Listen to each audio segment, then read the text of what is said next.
आज हम भारतीय इतिहास पढ़ने जा रहे हैं। एक ही वीडियो में आपको पूरा भारतीय इतिहास देखने को मिलेगा। भारतीय इतिहास, भारत का इतिहास, भारत के इतिहास को 3 भागों में बांटा गया है। प्रागैतिहासिक काल, उत्तर पाषाण काल और ऐतिहासिक काल। अब प्रागैतिहासिक काल को 3 भागों में बांटा गया है। पूरा पाषाण काल 8000 ईसा पूर्व से 8000 ईसा पूर्व तक, मध्य पाषाण काल 8000 ईसा पूर्व से 4000 ईसा पूर्व तक, 8000 ईसा पूर्व से 4000 ईसा पूर्व तक। इसी तरह हम चले जाते हैं नव पाषाण काल तक। तो नव पाषाण काल को 4000 ईसा पूर्व से 2500 ईसा पूर्व तक बांटा गया। अब मध्य पाषाण काल के 2 भेद हैं, 2 तरह के होते हैं। मध्य पाषाण काल में 2 है, सिंधु घाटी की सभ्यता तो 2500 ईसा पूर्व से 1500 ईसा पूर्व तक, और इसी तरह से वैदिक सभ्यता 1000 ईस्वी से आता है 600 ईसा पूर्व तक, 1000 ईसा पूर्व से 600 ईसा पूर्व तक। अब वैदिक सभ्यता को 2 भागों में बांट दिया गया। वैदिक सभ्यता को कितने भागों में? 2 भागों में, ऋग वैदिक काल, उत्तर वैदिक काल।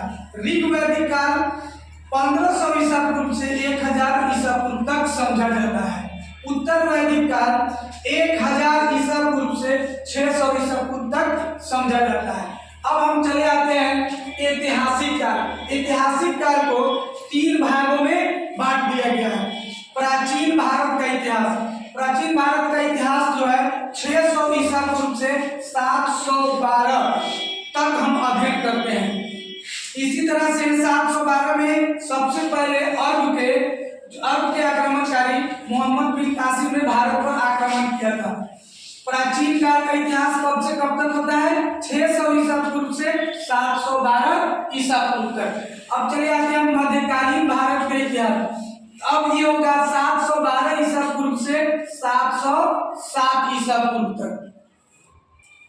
इसी तरह से हम यहाँ चले आते हैं आधुनिक भारत का इतिहास 1707 से वर्तमान काल तक। एक बार और समझ लीजिए, ऐतिहासिक काल को 3 भागों में बांट दिया गया है। प्राचीन भारत का इतिहास 600 ईसा पूर्व से 712 ईस्वी तक समझा जाता है।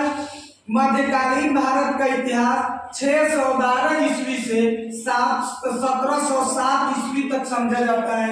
इसी तरह से हम आते हैं आधुनिक भारत का इतिहास 1707 ईस्वी से वर्तमान काल तक, मतलब अभी तक जो है अभी तक समझा जाता है। अब मध्यकालीन भारत का इतिहास को 6 भागों में बांट दिया गया है। मध्यकालीन भारत के इतिहास को कितने भागों में? 6 भागों में बांट दिया गया। नंबर 1 महाजनपद 6ठी शताब्दी। दूसरा मगध साम्राज्य 600 ईसा पूर्व से 300 ईसा पूर्व तक। मौर्य काल साम्राज्य 323 ईसा पूर्व से 184 ईसा पूर्व तक। अब इसमें आता है चेर, पांड्य, चोल। अब हम आते हैं मौर्योत्तर काल।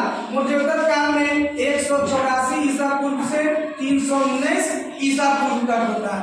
इसी तरह आता है गुप्त साम्राज्य 319 ईसा पूर्व से 550 ईसा पूर्व तक होता है। इसी तरह से हर्षवर्धन काल 606 ईस्वी से 647 ईस्वी तक है। इसी तरह से हम आ जाते हैं अब यहाँ मध्यकालीन भारत को भी 2 भागों में बांट दिया गया है, पूर्व मध्यकालीन और उत्तर मध्यकालीन। पूर्व मध्यकालीन में उत्तर भारत, दक्कन, दक्षिण भारत। इसी तरह से उत्तर मध्यकालीन में उत्तर भारत, दक्षिण भारत और दक्षिण भारत। ये था भारत का पूरा इतिहास